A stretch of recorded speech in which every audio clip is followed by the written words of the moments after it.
So Nirmala Sitharaman, as the finance minister, the whole question then boils down to the fact that we responded the way we responded to the second wave.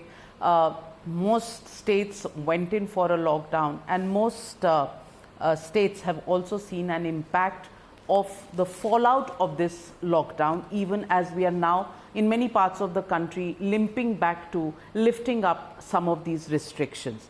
I want to ask you, the last quarter of 2021 did show a little bit of a positivity in the growth rates, as it were, and the manufacturing sector. I want to ask you, many people are now looking at it from the point of view of the 7 years completion of a BJP-led government at the center, the Modi Sarkar. And they're looking at it that the economy is one area where the Modi Sarkar has had a bad run. And bad run, first, many people pick up is the issue of demo, which created a man-made slowdown and a dip in the growth rates. And since then, the slowdown and 2 years of the pandemic. Today, if we are seeing some green shoots, do you think it's enough, and do you think it's going to be sustainable? Well, I wouldn't want to ask you, why are you stopping at or beginning from there? You should have talked about the era of UPA 2, when we've inherited an economy which was a fragile 5. India was one among the fragile 5. And it took Prime Minister Modi's efforts between 14 to 18 to revive the economy. Why won't you want to talk about it? And why won't you ask those people who lecture to us saying, oh, economy is your weakness? I want to ask, you had great guys dealing with economy earlier in UPA. What was the highest point of our inflation at that time? It reached even 12.4%, if I'm right. And the food inflation was always, most of the time, in double digits. Whereas Atal Bihari Vajpayee had given an economy where inflation was not even beyond 4.8. Maybe 3.8 was at the time when the UPA came in. And then, where did it take us? Great guys handling the economy at that time in UPA 2.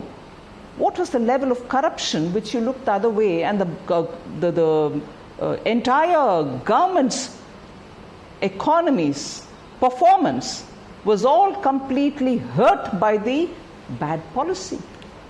You were dealing with the economy as though it was somebody's private property and giving away national assets to your friends and relatives. Is that what you think is the expertise to handle the economy? So having brought an economy which was robust under Atal Bihari Vajpayee to a level of fragile 5, and post which Prime Minister Modi and my very respected predecessor, Arun Jaitley, struggled to get the economy back on rails, and we became very quickly the fastest growing economies of the world. Begin from that.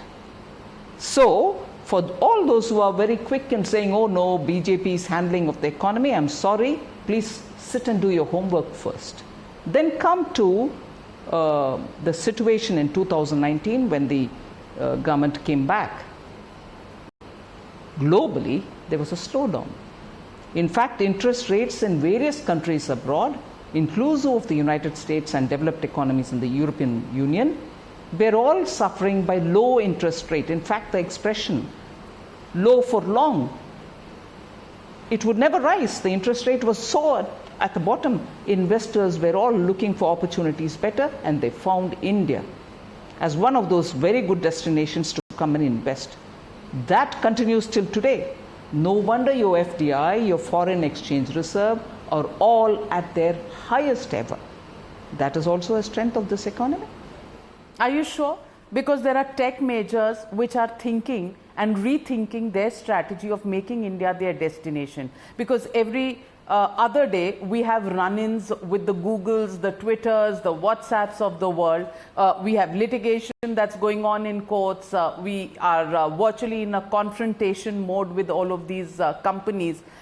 Ms. Nirmala Sitharaman, is this helping India becoming an FDI destination, especially at a time last year when China was so unpopular, the Wuhan impact was showing in the world, India was trying to emerge as an alternative destination. But is it still there? Of course it's there. Look at the success of the PII schemes. Look at the number of companies which have come to India and want to invest. And it is not just want to, they've already started showing their ground level activities. And if you were to talk about, oh, look at the way in which many of the companies are in the courts fighting for their cause. Excuse me, one of the top most example of that is a result of the so-called retrospective amendment which was done by the very eminent economists who ran that UPA too. And as a result today, we are fighting the case in the courts for an amendment which was done in the parliament. And government being a continuum, I am expected to keep up to fight for the sovereign right of India to tax. But where has that led us? You're fighting on a cause where you showed that Indian government is probably vengeful. You wanted to go back and lay retrospective tax on companies. But you're still carrying on that. No, and today, therefore, having gone into a litigated situation, for me to rapidly go and change the law, although when I'm in government, I have to remember that if there are questions on the sovereign right of India to tax, I will have to stand up. That doesn't mean the retrospective amendment was right. So there is a nuance which I want to understand. The point that I want to make here is creating an ambience for investment, a favorable ambience for investment to come here and invest in India is far better served under Modi than all the bright economists who ran the economy earlier. And that is why FDI even today in India is at its highest. Last year, even with Corona, the economy received the highest number of FDIs.